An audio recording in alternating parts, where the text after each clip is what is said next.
Estamos aqui com o professor Carlos Mendonça, que é mexicano, teólogo, sacerdote da Ordem dos Pregadores, mais conhecida no Brasil como a Ordem Dominicana. Ele é professor de teologia na Universidade Ibero-Americana de la Ciudad de México. É pós-doutor em teologia fundamental pela Universidade de Friburgo, na Suíça. E atualmente é professor na Universidade Ibero-Americana de la Ciudad de México, uma universidade jesuíta, co-irmã da Unicap. Carlos Mendonça tem 15 obras publicadas e seu foco de reflexão é exatamente a relação cristianismo y sociedad moderna, o como algunos entienden hoy, sociedad pós-moderna. Sí, gracias por la invitación a participar en esta conversación, Gislao. La teología, hay que recordarlo al público, es un acto segundo de la vida de la fe. Lo principal es la vivencia de una relación con lo que en la religión se llama Dios, que podremos decir es el sentido último de la realidad, el fondo amoroso de lo real, el sentido de la historia, en fin, una realidad que trasciende nuestra vida cotidiana, pero al mismo tiempo está presente. Entonces, me gustaría comenzar por ahí diciendo que la teología es solo un acto segundo, una reflexión crítica, reflexiva, precisamente en cuanto a pensamiento, que toma distancia de ese acto primero, que es el amor incondicional, que es la gratuidad, que es la trascendencia. Entonces, bueno, en la historia del cristianismo, 2 milenios, no es poco tiempo, pues ha habido muchos modelos teológicos que responden a cada época de la cultura, del desarrollo de la humanidad, occidental principalmente, pero también en Oriente. Y cada una de estas épocas tiene una racionalidad propia.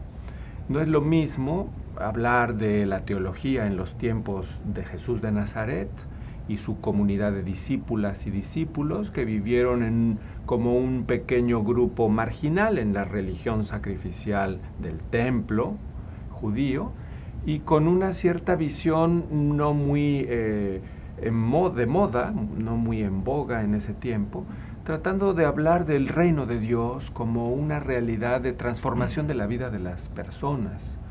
Dentro de un sistema donde templo y economía en Jerusalén, por ejemplo, estaban vinculadas indisolublemente, la práctica de Jesús era peligrosa para el orden establecido, como la de Juan el Bautista, como la de los esenios, es decir, varios grupos que decían, sí, buscamos la comunión con el Dios que creó el universo, que liberó a Israel de Egipto, pero en una perspectiva diferente, no a la de los fariseos o del grupo sacerdotal, saduceos u otros. Entonces, sí, en la época de Jesús hay ya diferentes modelos de entender cómo Dios actúa en la historia, pues cómo no va a ser también diferente a lo largo de 2000 años. La manera como los creyentes en Cristo Jesús vamos descubriendo qué es lo que el Evangelio puede decirle a cada cultura. Bueno, quisiera nada más recordar un pequeño libro de Claude Bisboff en su primera versión, podríamos decirlo así, como teólogo, sí. Método teológico, donde él desarrolla ciertos modelos que predominaron, el modelo bíblico del cristianismo primitivo, patrístico, medieval, moderno con la reforma de Lutero, y después la crisis de esta modernidad. Hans Küng, otro gran teólogo, en este caso suizo, también presenta en su obra El cristianismo un cierto desarrollo de los modelos teológicos que corresponden a diferentes racionalidades de la humanidad. Entonces creo que estos autores pueden ser útiles para el público que quiera profundizar. Nosotros nos ubicamos la sociedad occidental moderna después de una ruptura epistemológica, que eso quiere decir una ruptura del modo de comprender el mundo, que se instaura en la modernidad. Sobre todo ya empieza con la gran expansión colonial del siglo XVI, que llega a Brasil, por supuesto, y al resto de América por la corona española y portuguesa, pero que se va a instaurar como un proyecto de emancipación y autonomía del individuo ilustrado, sobre todo en la ilustración. Será esta ruptura que quiere decir que el ser humano se puede definir a sí mismo sin recurrir a Dios, sin recurrir a la trascendencia. Y en este sentido, la modernidad exige una nueva manera de entender la presencia de Dios en la historia.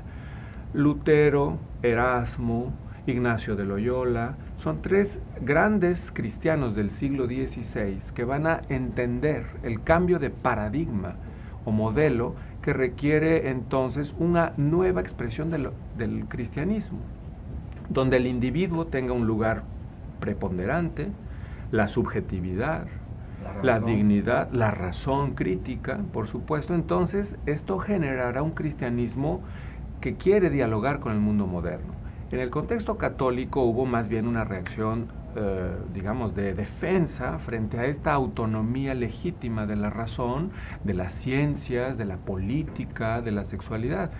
Y hasta el momento de la Ilustración, en el siglo XVIII, empieza a haber entonces ya una ruptura entre la fe cristiana, y sobre todo en su versión católica, y la razón moderna, ilustrada, que quería conquistar la autonomía, como bien lo dijo Kant en su libro pequeñito que es La Ilustración, que puedo conocer, decidir y saber por mí mismo. Entonces, este es un modelo que choca, que entra en colisión con el modelo clásico, y por eso el catolicismo ha tenido dificultad para dialogar con el mundo moderno. Hasta que llega el Vaticano II, estamos ahora conmemorando 50 años de este gran concilio que quiso dialogar con este mundo moderno. Un poco tarde llegó esta voluntad de diálogo, había existido una tensión muy fuerte.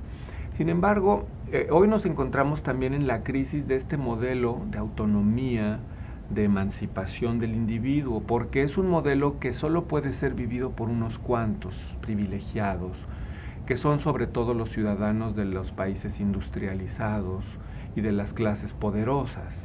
Es decir, este modelo de dignidad con derechos humanos individuales, políticos, sociales, etcétera, bueno, es por supuesto en su deseo universal, pero requiere condiciones políticas, étnicas, de género, que no toda la humanidad puede vivir. Y por eso este sistema de modernidad también entró en crisis, como en su momento el otro modelo de la cristiandad, por llamarlo así. Es el holocausto judío, pero también de los asesinados en la Segunda Guerra Mundial, discapacitados, gitanos, minorías sexuales y por supuesto judíos, que es un momento de crisis para el cristianismo, que pretendía entender que la historia avanzaba hacia un final, digamos, de realización, un happy end, diríamos, ¿no? En términos un poco cinematográficos. Un avance lineal.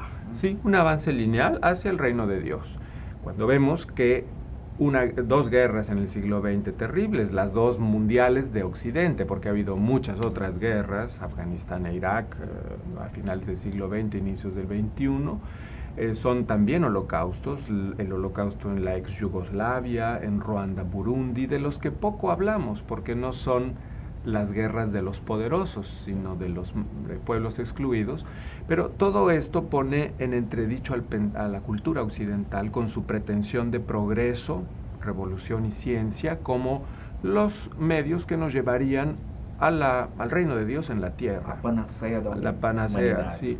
Entonces, el holocausto es como el símbolo, y en teología fue un momento muy importante. Un gran teólogo alemán, Dietrich Bonhoeffer, lo señala muy bien, cómo hablar de Dios después de Auschwitz, él y sus, digamos, sobrevivientes, porque él mismo fue víctima de un campo de concentración. Entonces, la teología cristiana, protestante y católica, se plantea la grave pregunta: ¿cómo hablar de Dios cuando somos testigos y actores y cómplices de holocaustos?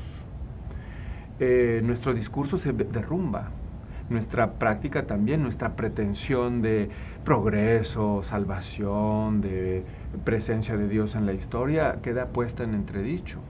Y entonces comienza a surgir ya desde los años 50, 60, pues una corriente de pensamiento que después vamos a ir llamando posmodernidad, hipermodernidad, high modernity le llaman en el mundo anglosajón, tardomodernidad, en fin, para decir que estamos en la última fase de este sueño de autonomía y que es necesario repensar el papel de la razón, pero también del ser humano en el cosmos, porque la crisis ecológica nos ha puesto delante del abismo de la destrucción del planeta. Entonces, hoy este discurso de autonomía por la razón, la ciencia, la técnica, la revolución social, no es ya creíble, no es sustentable. Y por eso, desde las ciencias humanas, desde la filosofía, la teología, desde las artes, suenan las señales de alarma para decir, este modelo no podemos seguir manteniéndolo. Necesitamos una nueva comprensión de lo humano, de la persona, del Estado, de la familia, de la educación y de la religión.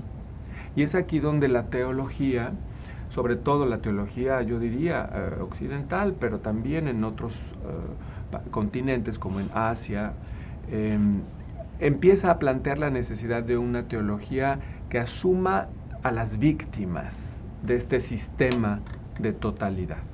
Agora, Carlos, costuma-se falar muito da volta da religião nesse contexto de crise dessa razão moderna e emergência dessa nova racionalidade ou de novo sujeito pós-moderno. Como qualificar a volta dessa religião ou a presença da religião? Que religião volta? Como é o voltar da religión? Bueno, es una vuelta compleja, difícil, porque la religión está de regreso en el siglo XXI en medio de las sociedades colapsadas, derrumbadas en su crisis ecológica, política, social, cultural, étnica, de género, pero está de vuelta como una búsqueda de sentido. Hay algo que necesita el ser humano para aferrarse, para protegerse, para sentir que hay una dirección. Y por eso vemos muchos fenómenos, creo yo, de una religión más bien emocional, mediática, una religión de gran manipulación de los sentimientos de las personas, de su orfandad. No sé si este término en portugués es orfandad. Porque vivimos como sociedades de orfandad. Desamparada. Sí. Ya sabemos que ni el Estado-nación moderno, ni la política de partidos, ni las iglesias son el referente último de sentido, de coexistencia humana, etc.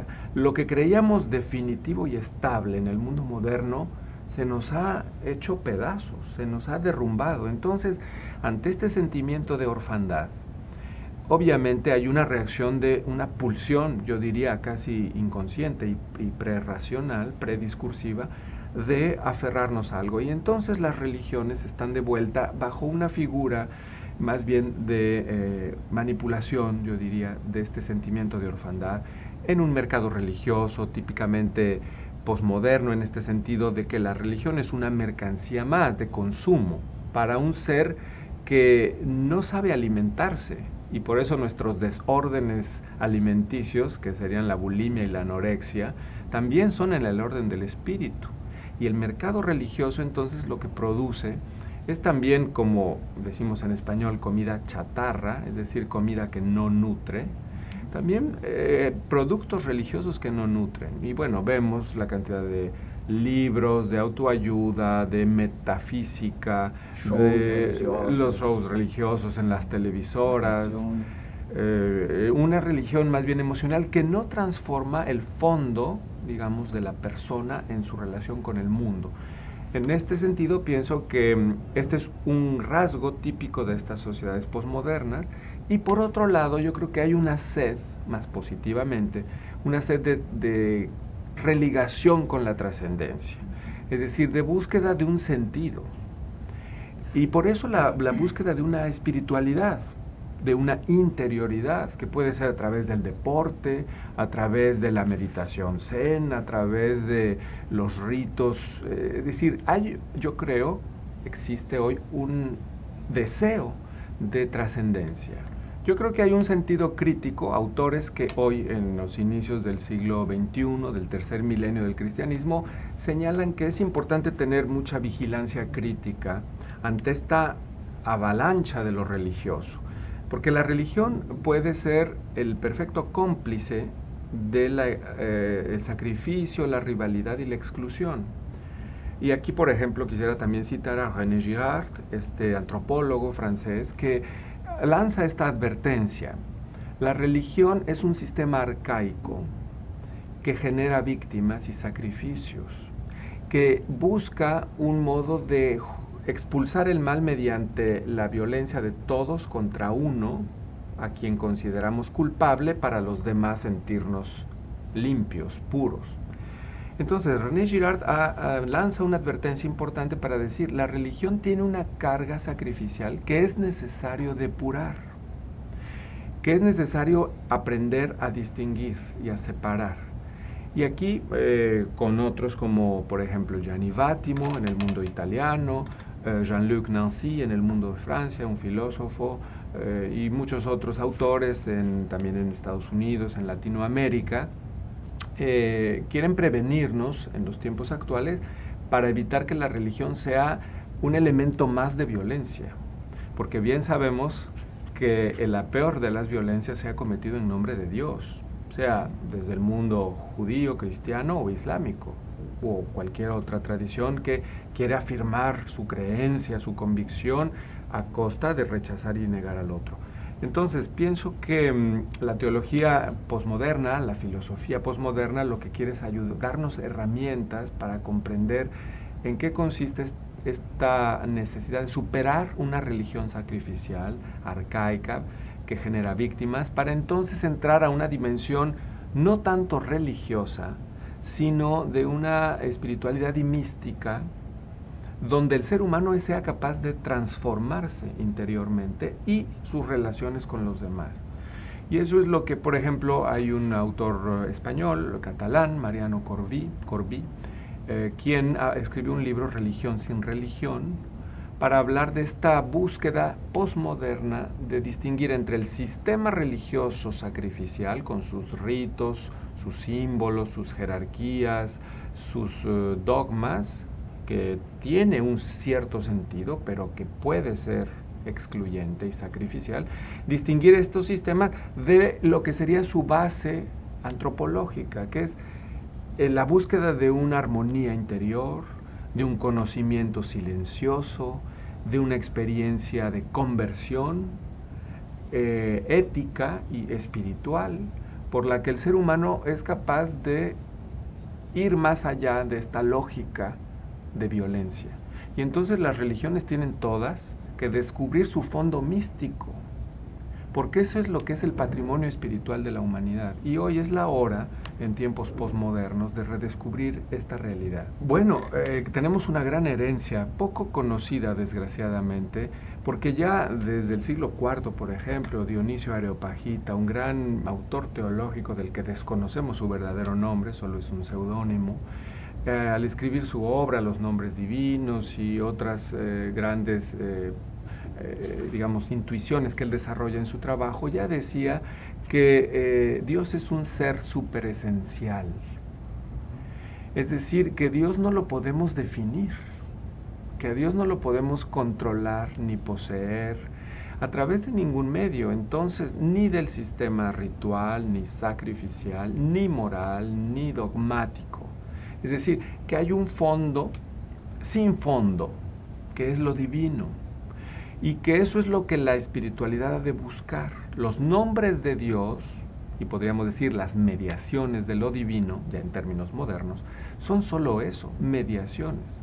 Esta es como un río subterráneo que existe en el cristianismo desde tiempos antiguos, llega por ejemplo a la Edad Media. Tomás de Aquino, a pesar de su gran edificio dogmático que construye, es consciente de esto, de lo que se llamó desde Dionisio Areopagita teología apofática, es decir, negativa.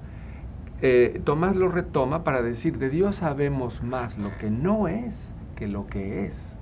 Y nuestro acercamiento a lo divino siempre es indirecto, mediado por el lenguaje, por las instituciones, por los ritos, pero esos no son Dios.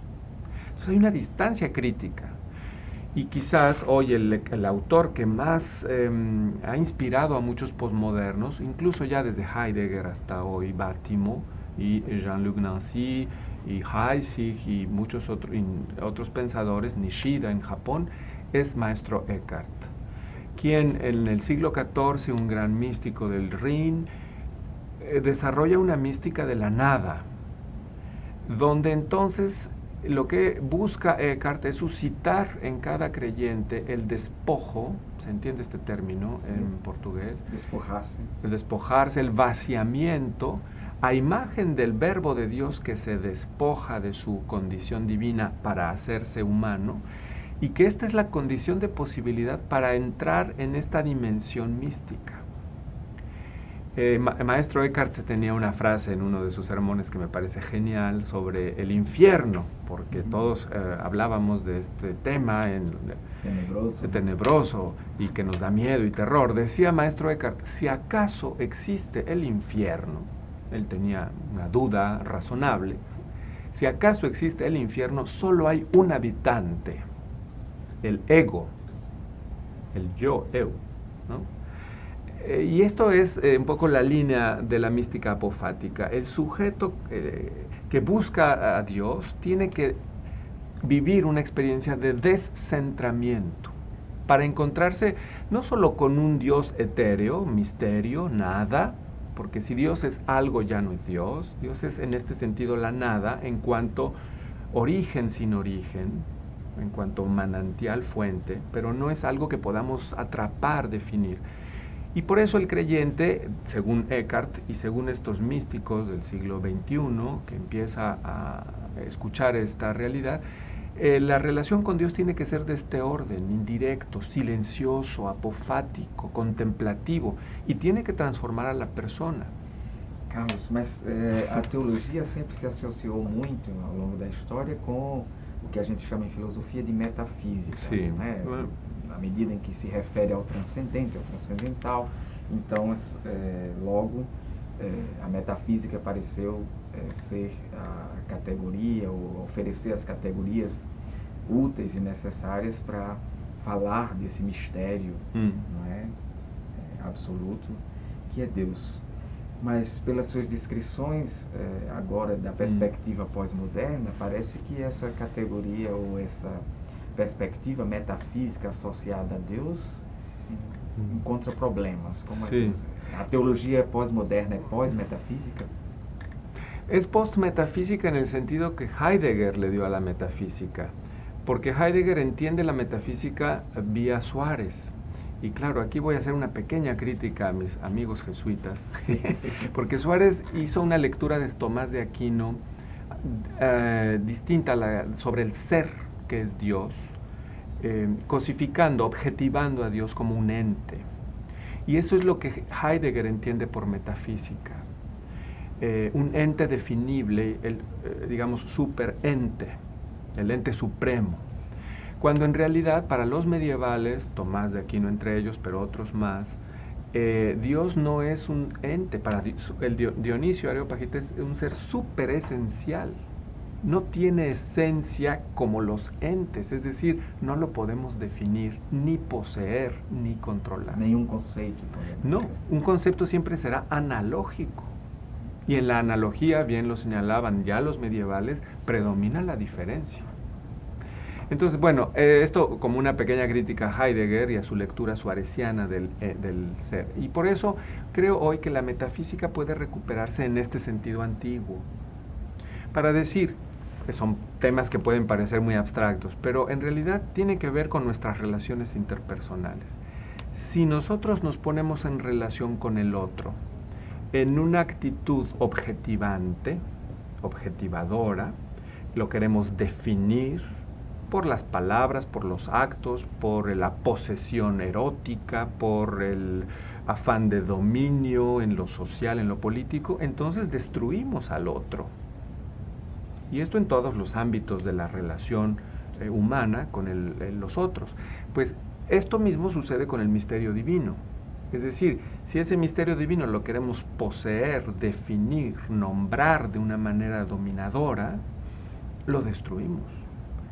Y así como con los otros estamos llamados a establecer un vínculo de una relación de alteridad amorosa, igual con el fondo que sostiene, que da vida a toda la realidad y que llamamos Dios.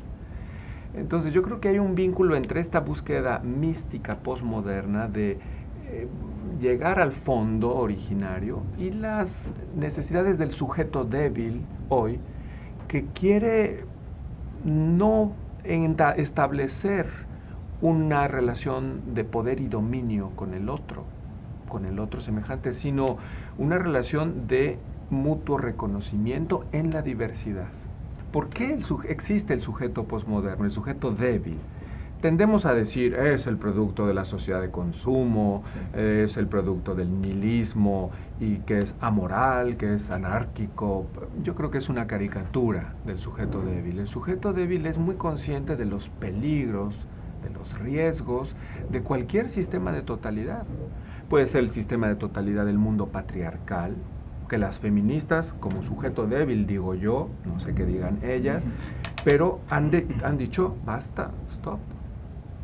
Los pueblos indios, las minorías étnicas, las minorías sexuales, la comunidad lésbico, gay, transgénero, transexual, que dice, este sistema homofóbico es excluyente, nosotros somos personas, tenemos dignidad, ¿y cómo podemos vivir con esa dignidad reconocida?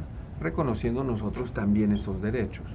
Entonces yo creo que el sujeto débil posmoderno son estas identidades que fueron negadas a lo largo de los siglos y hoy a todos el espacio público nos invitan a aprender a reconocer esa diversidad, esa otredad.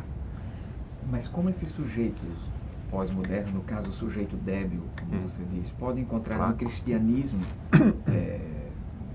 a fonte de sustentação, de sentido, que referencia más fuerte podríamos ter no cristianismo? Voy a decir algo un poco provocador, pero creo que el prototipo de sujeto débil es Cristo. Por favor. Porque Él fue sometido a una lógica sacrificial como víctima dentro de un círculo de dominación y de poder religioso del Templo de Jerusalén, de la concepción sacrificial. A pesar de su anuncio pacífico, claro, amenazaba el orden establecido del templo, de la economía de la ciudad, de la casta sacerdotal, y fue excluido. Su asesinato es un típico caso de body expiatorio, donde lo que aparece es la perversión del modelo de sacrificio. Y Jesús vive esa realidad desde, digamos, su ser víctima para transformar desde esa realidad el proceso victimario. No que él quisiera ser víctima. Dios también no quiso. Dice un texto de los Evangelios, en boca de Jesús, no me quitan la vida, yo la doy. Y en el diálogo con Pilato también, ¿eres rey? Si fuera rey hubiese mandado a que mis discípulos vinieran a rescatarme, pero mi reino no es de este mundo. Entonces Jesús es el prototipo de sujeto débil, creo yo, en cuanto que vive la exclusión y desde esa vulnerabilidad excluida transforma el proceso. Eso lo podemos decir solo a la luz de la Pascua, porque Jesús fue sacrificado como tantos cientos de miles de inocentes, de víctimas, y seguirá habiendo víctimas. El punto es que los discípulos en los relatos de resurrección empiezan a comprender por la presencia que ellos perciben de que está vivo el crucificado, y es el primer nombre que se le da a Jesús después de la Pascua, el crucificado viviente. Entonces es posible comprender que hay una nueva posibilidad de vivir como víctima. Una víctima no resentida, una víctima que desde su debilidad ofrece a todos un nuevo tiempo, un nuevo modo de existir, una nueva manera de relacionarnos. Y esta experiencia de que Jesús puede traspasar el muro del odio es lo que llamamos la inteligencia de la víctima, el Espíritu Santo, podríamos leerlo en esta clave. ¿Qué es la luz del Espíritu Santo? Es una verdad sobre el ser humano, que podemos decir en el cristianismo gracias a Jesús de Nazaret, pero que otras tradiciones han descubierto por los justos que dan su vida por los demás. Infelizmente, nosso tempo acabou. Muitas graças. Obrigado.